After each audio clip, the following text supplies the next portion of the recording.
बौद्धमय भारत है, अशोक सम्राट का भारत है, ये कैसे बनेगा और कब तक बनेगा, इसके विषय में क्या? देखिए, सम्राट जैसे ही नाम आता है वैसे ही लगता है कि शासक।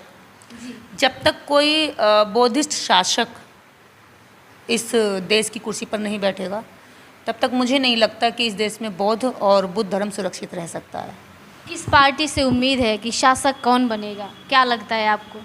अभी तो मैं किसी पार्टी का अगर नाम ले सकती हूँ इस वर्तमान माहौल में तो वो शायद बसपा ही है, जिसने बौद्ध धर्म की प्रचार प्रसार को बढ़ाया है और उस मानवता वाली विचारधारा को लेकर जितने महापुरुष चल रहे थे उनको अगर सम्मान दिया है, रिगार्ड दिया है, तो वो सिर्फ बसपा ने दिया है। मतलब कहीं ना कहीं यदि बौद्धमय भारत की बात करें, सम्राट अशोक के भारत की बात करें, तो ये उम्मीदें, शासन सत्ता की बात करें तो ये उम्मीदें सिर्फ और सिर्फ बसपा से की जा सकती है।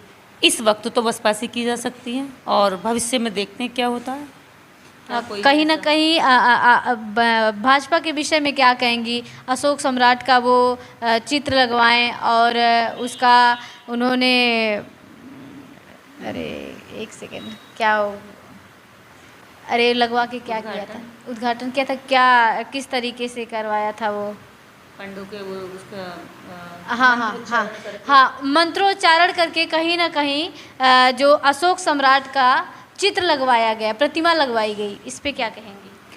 देखिए, ये तो एक तरह से आप खुद ही देखिए, सम्राट अशोक चिन्ह और उसका जो शिलान्यास या उसको रखने का जो कार्यक्रम चल रहा है वो किससे चल रहा है?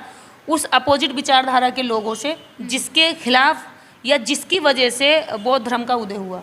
क्योंकि ऐसा मानता थी, तभी तो बुद्धा ने कहा कि कोई ऐसा मान नहीं है, सब समान है, न्याय केवल एक ब्राह्मण को नहीं, न्याय सभी के लिए बराबर होना चाहिए। अपहरण उसी को रखवाने का जो प्रोग्राम है उस विचारधारा के लोगों से करा रहे हैं, जिसके खिलाफ वो तैयार हुआ था। भाई, सम्राट अशोक को क्या जरूरत थी बौद्ध में भारत बनाने की? बौद्ध में इसका मतलब यह था कि पहले असमानता वाली विचारधारा थी, इसलिए उन्होंने समानता लाई।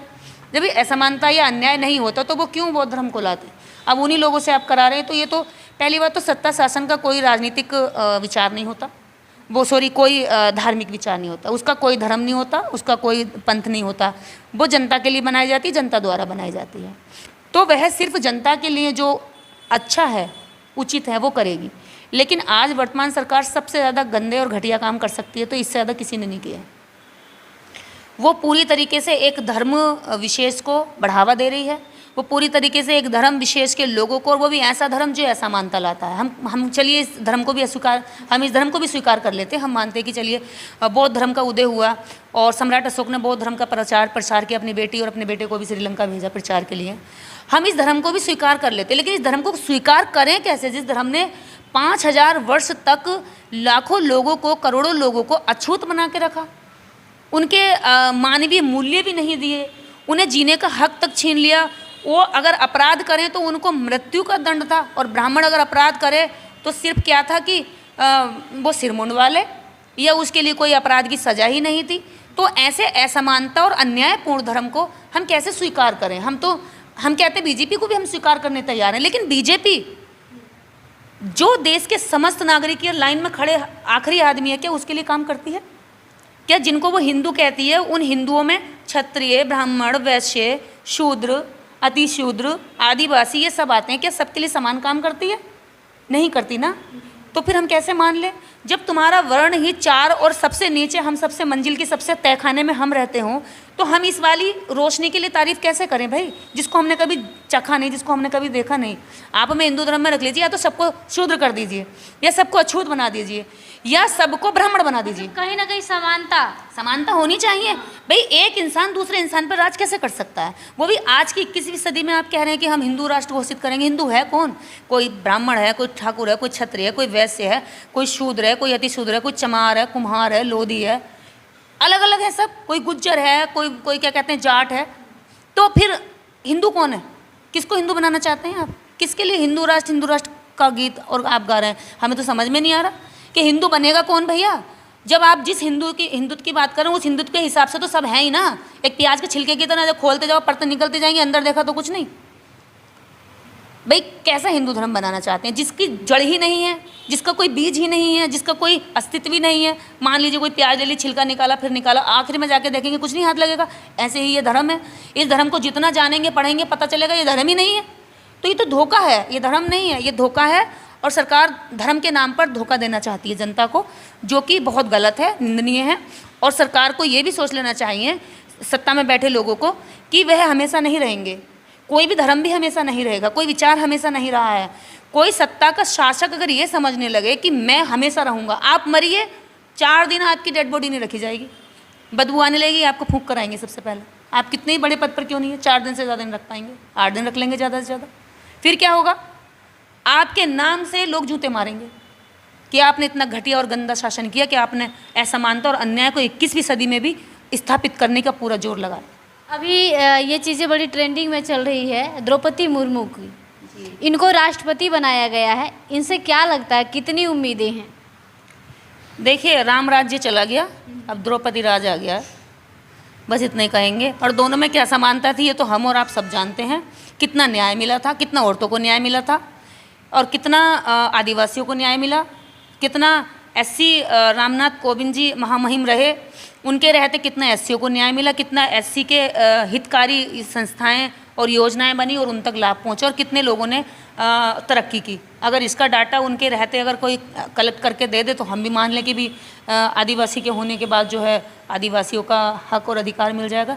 आज ही आदिवासियों को मारा कूटा जा रहा है। अभी भी क्या कहते हैं, कुछ केस की लड़ाई जो लड़ रही थी सोनी सोरी और उनके गुरुजी, उन पर जो है जुर्माना डाल दिया गया 5 लाख का, उन्हें जेल होने वाली है। कितनी लड़कियां, एक लड़की अभी 1 महीने पहली घटना है, उसने एक कविता लिख दी थी सरकार के खिलाफ, कुछ ऐसी नीतियों पर, तो वो अभी 1.5 महीने से जेल है, 1.5 महीना पहले की घटना है। तो कैसे जो लोग आवाज़ उठा रहे हैं उनको जेल डाल रहे हैं, वो और खासकर कौन है, एससी और ओबीसी या आदिवासी। तो फिर हमारा आप राष्ट्रपति बना रहे हैं लेकिन हमारा ही आप शोषण कर रहे हैं। ये तो वो बात होगी, करूँगा कुछ और कहूँगा कुछ। तो आप जो कहते हैं उसका अपोजिट करते हैं, आप जो करते हैं उसका अपोजिट कहते हैं, और आप सोचते हैं कि जनता समझ नहीं रही है। जनता सब समझ रही है। और अभी देखिएगा धीरे धीरे इस पार्टी के खिलाफ जितने लोग अभी निकले हैं, कितने आंदोलन हुए हैं, इन्होंने सारे आंदोलन को कुचलने की कोशिश की है। और ये लोकतंत्र की सबसे बड़ा दुर्भाग्य है कि आंदोलन कुचले जाते हैं। सत्ता में बैठे लोगों को आंदोलनकारियों की और आंदोलन की कई बातों को सुनने, समझने और समझौता करने के लिए रखा गया है, कि कोई बीच का रास्ता निकाल करके कि उन आंदोलनकारियों का भी नुकसान ना हो, उनकी भी पूरी मांगे ना मांगे, मतलब पूरी मांगे तो कहीं पूरी नहीं हो सकती हैं, लेकिन कुछ हद तक जो उनमें मतलब शांति लाए, देश को सौहार्दपूर्ण और भाईचारे को बढ़ाए, वो ऐसा कुछ नहीं करते दिखे किसी भी आंदोलन में। कम से कम 13 महीने किसान आंदोलन चला, आप और हम लोग भी उसमें रहे, लगातार सड़कों पर सोए, रात की सर्दी और मई जून की गर्मी सब हम लोगों ने सही। मैं तो उस आंदोलन में लगभग 8 महीना उस सड़क पर, उस हाईवे पर मैं तो दिन भी रही हूँ और रात भी सोई हूँ, उस सड़क पर सोई। मेरी बैकबोन में आज भी प्रॉब्लम है, मुझे अभी भी कमर का दर्द नहीं जाता है, क्योंकि सरकार ने ये सोच लिया था कि हम नहीं सुनेंगे। और ऐसे हर आंदोलन का अंत ऐसी तरह से हुआ कि हम नहीं सुनते, आप करते रहो जो करना है, चाहे आग लगा दो, चाहे कोई नुकसान कर दो। अभी देखिए आप सड़कों पर कितने कबाड़िए घूम रहे हैं, फूलों से वर्षा की जा रही है। जब यही कबाड़िए अपने अपने मोहल्लों में और कॉलोनी में जाकर के अम्बेडकर जयंती मनाते तो लट पड़ते हैं। आज इनको सारी व्यवस्था की जा रही है, सड़कें खाली की जा रही हैं, एक लाइन पूरी खाली करके इनके लिए चल रही है, बाकी जनता एक लाइन पर परेशान हो रही है। आप चाहे कितने भी ज़रूरी काम से जा रहे हैं, आपका चाहे कितना भी ज़रूरी अपॉइंटमेंट है, आपका चाहे कितना भी ज़रूरी मरीज पड़ा है, मर जाए चाहे सड़क पर, लेकिन आप अस्पताल तक नहीं पहुँच सकते।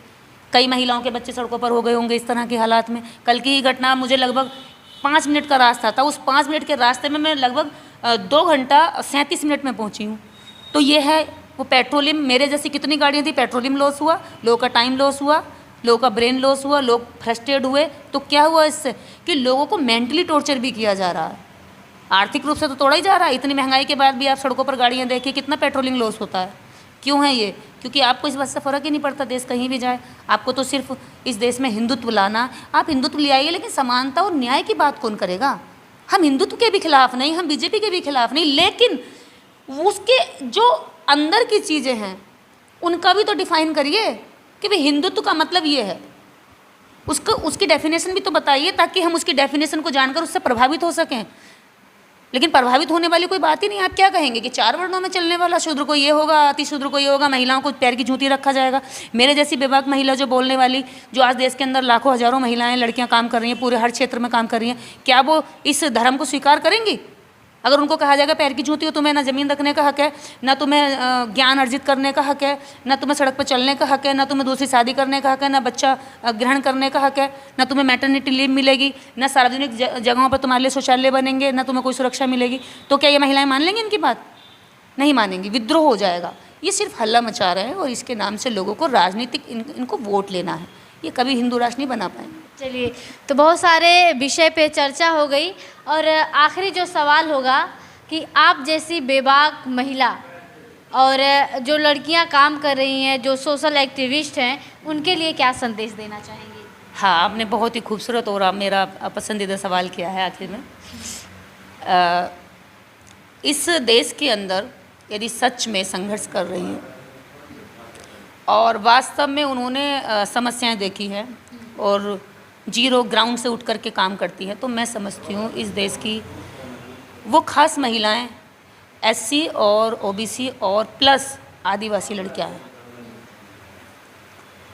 ये मैं उन लड़कियों को शामिल नहीं कर रही हूँ जिनकी ककड़ी तोड़ के भी कलाई मुड़ जाती है, जिन्होंने चांदी की चम्मच में रोटी खा करके और खीर खा करके जन्म लिया है, जिन्होंने एसी में जन्म लिया है, जिन्होंने हवाई जहाज़ में बैठकर सफ़र किए हैं।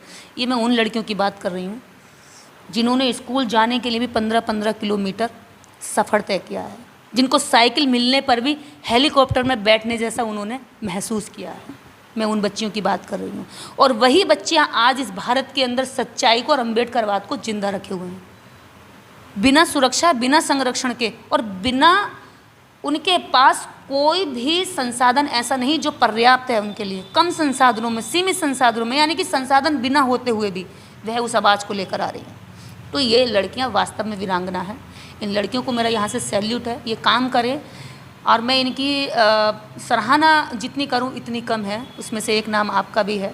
आपका नाम ही इतना खूबसूरत है, रोशनी, और आपके रोशनी की रिपोर्टिंग, इतना अच्छा आपने इसको नाम दिया है। तो मैं तो आप जैसी बेटियों को मेरे हृदय की गहराई से, हालांकि मेरे पास इस समय सिर्फ विचार है, लेकिन वादा करती हूँ छोटा मोटा जो भी आप लोगों के लिए सहयोग होगा इन बेटियों को आगे बढ़ाने के लिए, मेरे तरफ से जो भी कदम उठाया जा सकता है या जो मेरी क्षमता में है या उससे भी ऊपर जाकर मैं कोशिश करूँगी कि इन बच्चियों को अपने अपने क्षेत्र में आगे बढ़ने के मौके मिले और उन पर्याप्त मौक़ों पर ये अपने हुनर को और अपने टैलेंट को दुनिया के सामने दिखा सके कि हाँ, हम बिना अवसर के भी अवसरों को पैदा कर सकते हैं।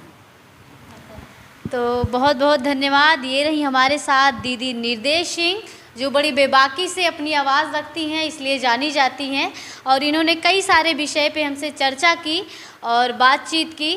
इसके लिए बहुत बहुत धन्यवाद। और इनके विषय में आप क्या कहना चाहते हैं कमेंट बॉक्स में ज़रूर बताएं, और ये मेरा प्रयास कैसा लगा। मैं, यदि आपका रिस्पांस बेहतर आएगा तो मैं दीदी के जैसी और भी महिलाओं से मिलूंगी और विचारधारा पे, मिशन मूवमेंट पे बात करूंगी। तो मेरी आपसे उम्मीद है कि आप कमेंट बॉक्स में अपनी राय ज़रूर लिखिए। धन्यवाद।